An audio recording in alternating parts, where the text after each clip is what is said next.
When I started in college, one of the things that brought me to the school that I attended was a program specifically targeted to underrepresented communities, specifically in the state of Virginia. That program gave me access to the campus, to professors, to students. And actually, this was before college. This was my junior year in high school. And it got the College of William and Mary on my radar. Fast forward to when it's time to look for colleges and universities. William and Mary made my top three list because I felt so familiar with the campus because of that program. I then had the opportunity to go into another program for incoming freshmen where I was able to be with, I believe there were about 30 of us students, where we could get familiar with the campus, start classes, go into all of these programs. And the more and more I think about it, the program really was about how to set us up for success. Because many of us came from homes where we didn't have a parent that went to college. We were first time college students, or we didn't have access because of where we were in the state of Virginia.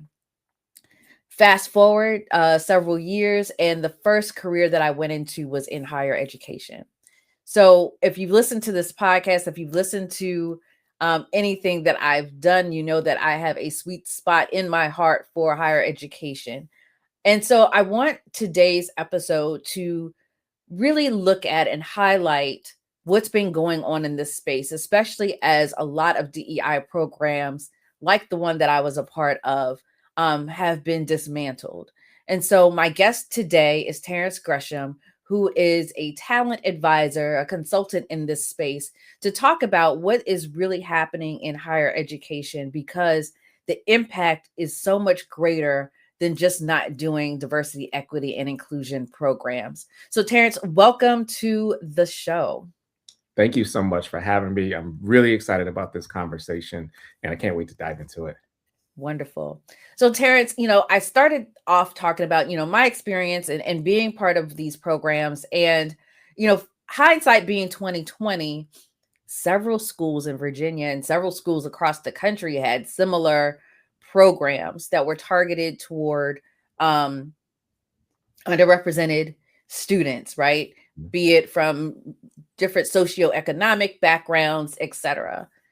So as we know, the famous Dear Colleagues letter came out in 2025 from the Department of Education that basically said, it's all done, right? No more. Um, my initial thought in this is, okay, this is really going to impact who's showing up on these college campuses, but who is even applying to these college campuses. Like I said, William Mary wasn't on my radar until my junior year. So can you talk to us a little bit about the immediate impacts that letter had on higher education? Yeah, and actually, if I may, I kind of want to go back a little bit just to really kind of set the stage. Okay.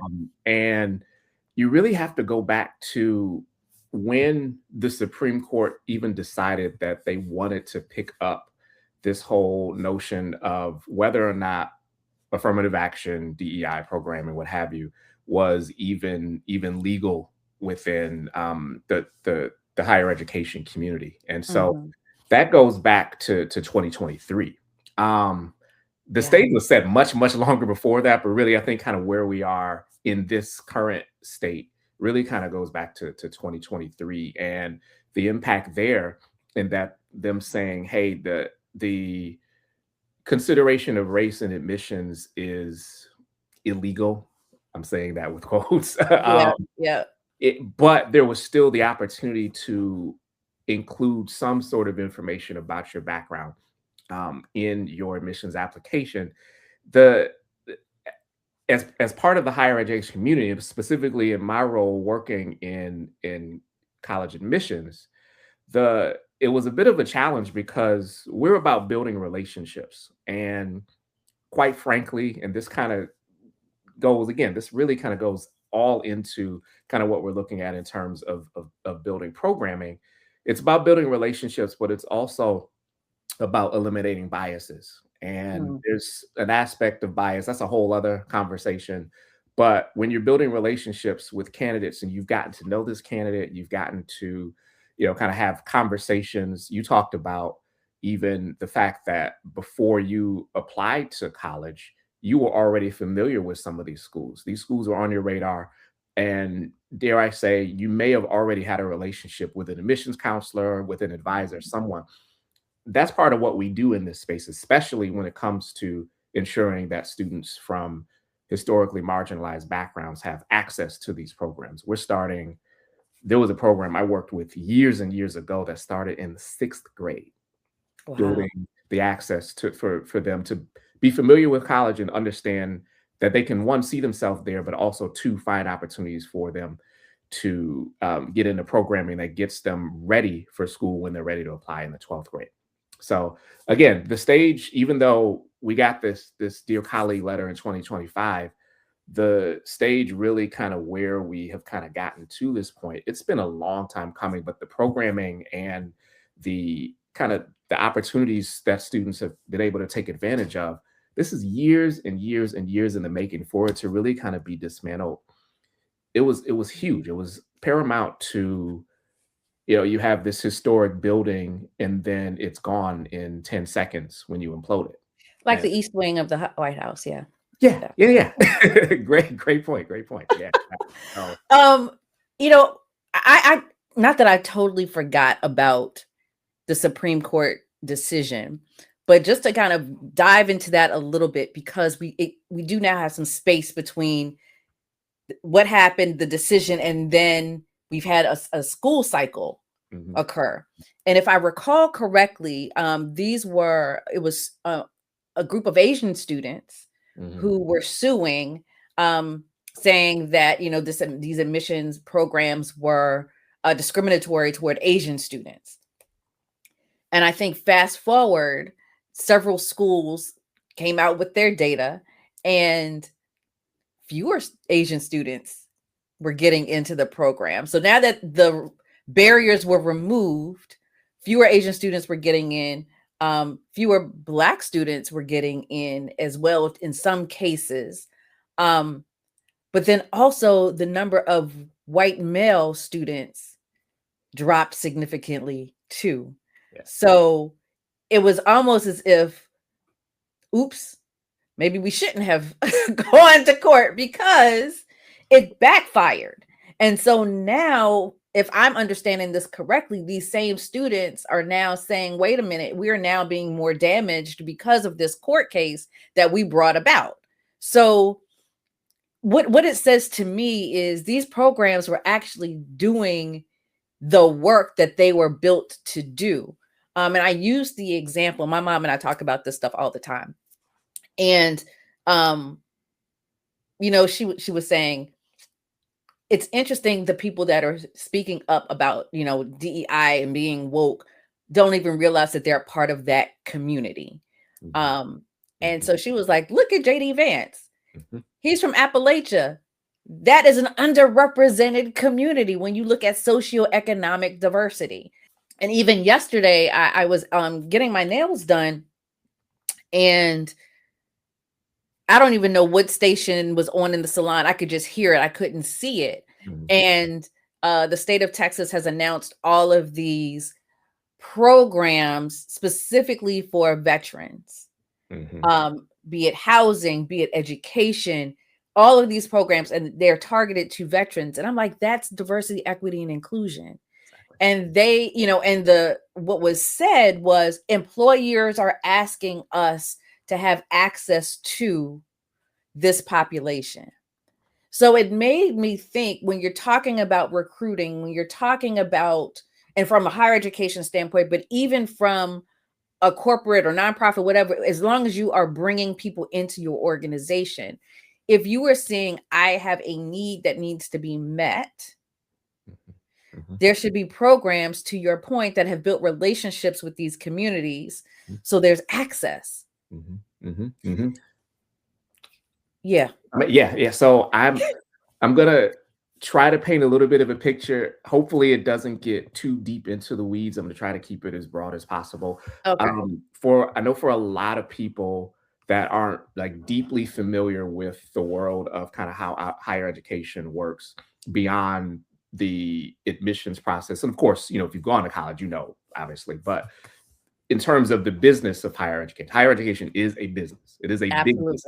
business, a multi-million-dollar business for most universities.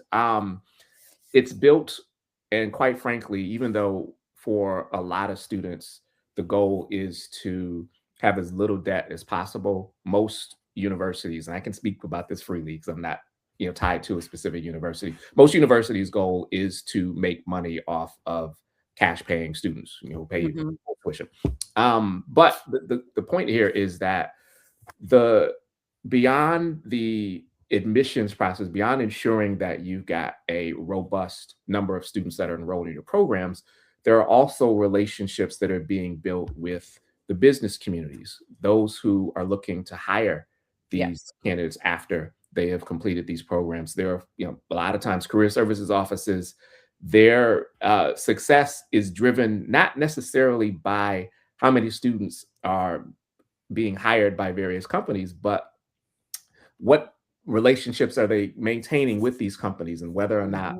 you know, year after year, a, you know, and I won't name a particular name, but let's just say a Fortune 500 company who maybe, you know, a beverage manufacturer, for example, that, you know, we could probably all say is Yeah. year after year continually hiring candidates from particular programs. So a lot of the Mhm. kind of the business of higher education is also driven by what these companies are saying. They're going to these universities and saying, "Hey, we need these types of candidates. We want Yes. to."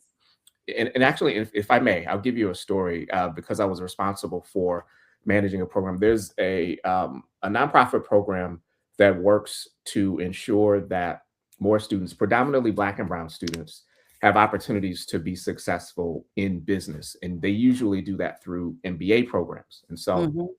I was responsible as a You're liaison. speaking my language now. Yes. So I was responsible as a liaison to the MBA program to be, you know, the person that ensures that those candidates are being admitted into these graduate programs. And then Hmm. in turn, they have opportunities. Of course, they go and they're successful in their program. Then they are being able to go to internships and ultimately into you know, full-time roles with the top companies, you know, the household names. Everyone that you can think of is probably part of this list here. There were four very well-known institutions that at one point we hosted a program that invited about 300 of them. These are like top level. We're talking, you know, people who were Harvard alumni, they were, you know, William and Mary alumni. They went to a lot of top undergraduate programs. They were working in top companies, and they were getting ready to go pursue their MBA. These companies paid at least 25 to $50,000 just to get access. Hmm. We're talking about people Hmm. who hadn't even applied for graduate school yet. They were 2 years away from getting a full-time role at this company. These companies were paying to meet them now so that they could have access to higher. Build that relationship. That's what we're talking about here. And Yes. the fact that those programs are now being dismantled in favor of whatever we- it it impacts everyone's bottom line. Of course, it impacts higher education's bottom line, but it also impacts the corporate bottom line because now they have to turn around and scramble and figure out how they're going to redo their hiring program or redo their oftentimes their entire recruiting and talent acquisition function in order to ensure that they still meet many of their goals as well, which also include ensuring that there's a diverse, equitable, and inclusive talent force that's a part of their organization. So it's a lot. It is a lot. It is. Yes. And I'm saying you're speaking my language, and I'm gonna tell you why. And I think most people that listen to, you know, this podcast, they know I've worked at I worked in tech for several years. But I started my career in higher education. Mhm. And in between higher education and tech, I worked for the company that owns the GMAT test. So when we're talking about MBAs, I'm like, and Okay. part of my job was to get undergraduate students to bank their score to take the GMAT early while they were still in testing mode so that they could have access to the programs that you're talking about, right? Like Yeah. that was a big part of my job. And one of the things that would just sat with me, I had to do a tour, college campus tour. Mhm. Number one, I had to fight to get HBCUs on that list, but that's another story for another time. But one of the schools that I had to go visit was Grambling. And I'm doing this presentation, I'm talking to them, I'm in their, school of business, talking to undergraduates about banking your score and taking the test. And they shared with me, it speaks so much to what you're saying, that there was only one company that they had a relationship with over a long period of time, and it was Tabasco. Mm. And I'm like, Tabasco? They were like, it's based in Louisiana. But they knew that they could get talent and they were looking for underrepresented communities. Grambling was one of the schools that they targeted, and they would do, they did a program with them every year where they would give them a challenge that they were facing and have the students come up with this, with solutions. And it's all about the relationships. It's all about, who do you know? Why do you know? How do you know? All of those things. And again, I'm kind of thinking back to the other part of this, and just in my experience, yes, I had the relationship with William and Mary from my junior year.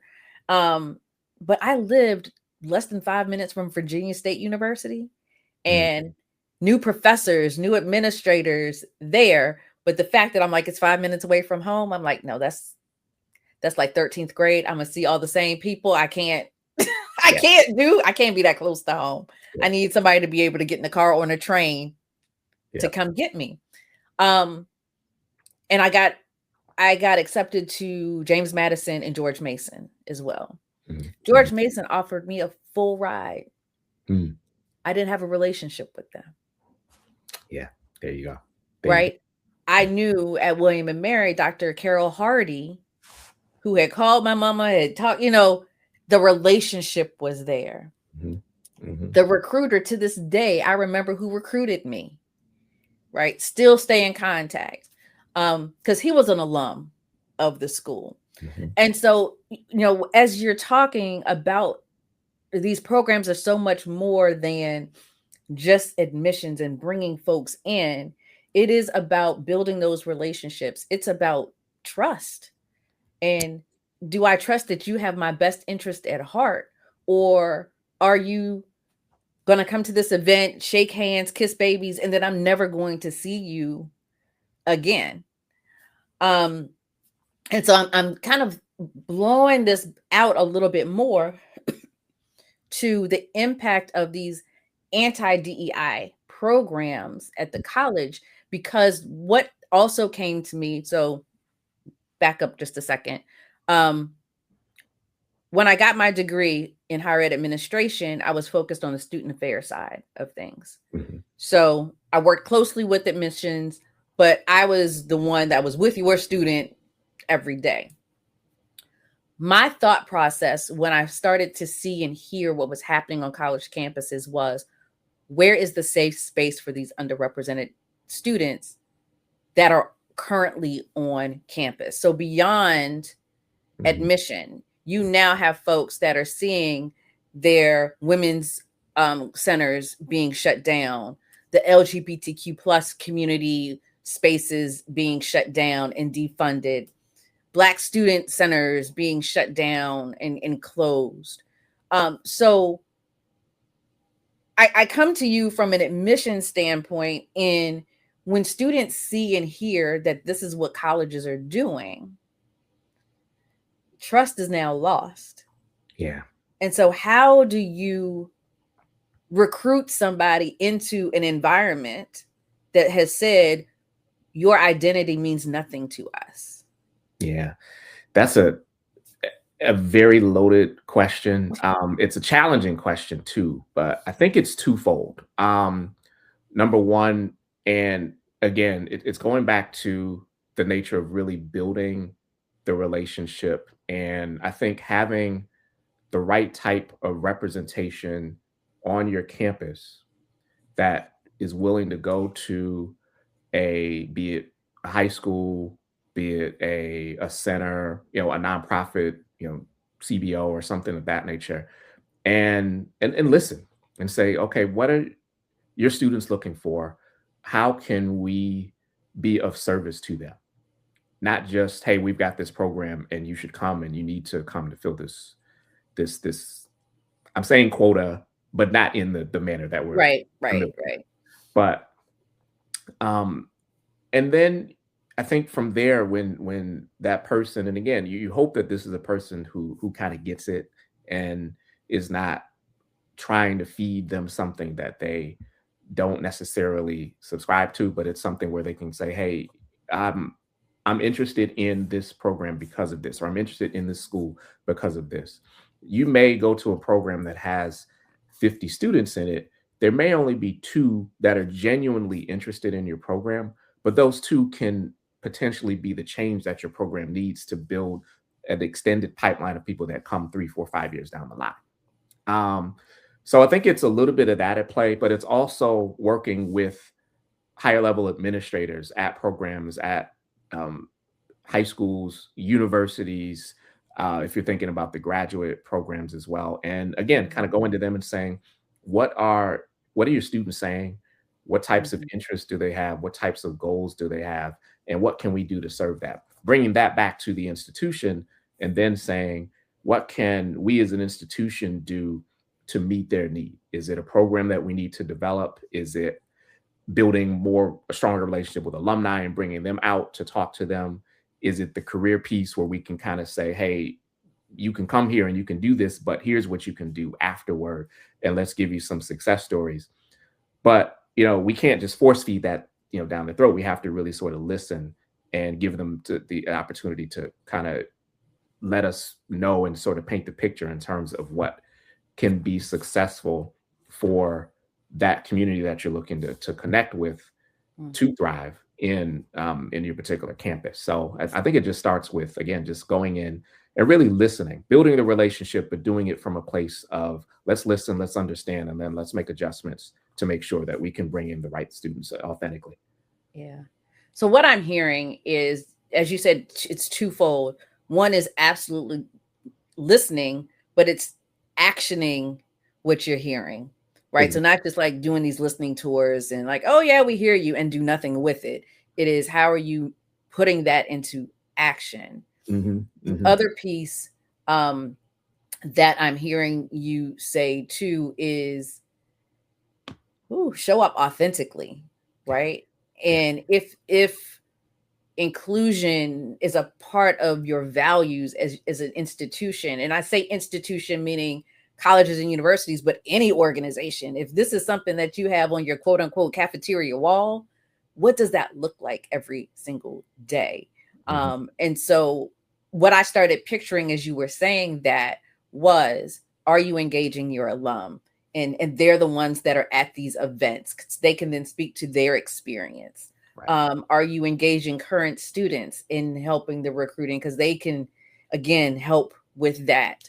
Um, are you showing up in places that may not be what, I talk about? Well, there's a book called Blue Ocean Strategy, Mhm, right? Are you showing up in the places where other people are not, because mhm, you want to get into that mhm, community? mhm, I one of the blessings in doing my master's in higher ed at William and Mary was, it's the second oldest college, right, in the nation. mhm, And to understand how so much of the foundation of higher education was based there. mhm, And I was blessed to have a professor that talked to us about tribal colleges and the importance of tribal colleges, that talked about women's colleges and the importance there, and HBCUs. And so showing up and having these institutions as a part of the fabric. He called it the cultural milieu of higher education, is a part of the story, right? They're not add-ons. They're not checking the box to say we did it. Like, how do you make sure that it's part of the fabric of who we are when we really talk about inclusion? Are we talking about Gallaudet University, for example, right, where we're bringing in students that may have hearing impairments or totally deaf, right? So it's expanding that reach and being intentional about that versus it coming down as a mandate and you have to do, like you were saying, quotas, right? We have to do these. No, we don't have to do these, but we want to do this because this is who we are as an institution. And we believe in access for everyone. And so we're doing that not just by words, but how we are showing up and how we're actioning this outreach and this output. Yeah. Yeah. Okay. So I heard all of that in what you just said. Yep. Okay, good. So Terrence, if folks want to connect with you, follow, you, because you do this talent work, access to talent, how can they do that? I'm active primarily on LinkedIn. I'm active on all of the socials, but a lot of the work that's really sort of centered in this kind of talent piece, recruitment piece is really on LinkedIn. So I'm on LinkedIn at Terrence Gresham, TerranceGresham. And I'm very much active and engaged. And so if you reach out to me, I'll reach out back. I'll respond. I'll add you as a contact, and definitely excited to be able to kind of maintain these types of conversations, but also learn from others as well. And so if you've got perspectives or if you've got book recommendations, information you're willing to share, I'm happy to not only kind of receive those and look into those deeply, but also center those and continue to have conversations with people and center those who are kind of talking the language and really kind of sort of taking the mantle and making sure that despite everything that's going on right now, that we are still kind of waving the flag and ensuring that, and we need to call it out, diverse, equitable, inclusive spaces, and those that invite people to have a sense of belonging. Those are all active and engaging spaces that we are all wanting to be a part of. And so if that's kind of your space and what you're looking to do, I'm happy to connect with you and have some conversations about it. Wonderful. Terrence, thank you so much. Thank you. And thank you for the work that you're doing. It is absolutely so necessary. And I'm glad that even despite everything you said, I'm going to continue to do this work. It's important work and it is absolutely critical. And I think in the end, we will look back and say the fact that we continue to fight for these types of spaces, we will prove ourselves as being winners. Not that this is a a battle that there's a winner and a loser, but I think we will look back and say, yes, we're glad that we did this work and we're continuing to be in this space, and we're going to be better for it as a society, I believe. When you said that, what immediately came to my mind was, yes, we can.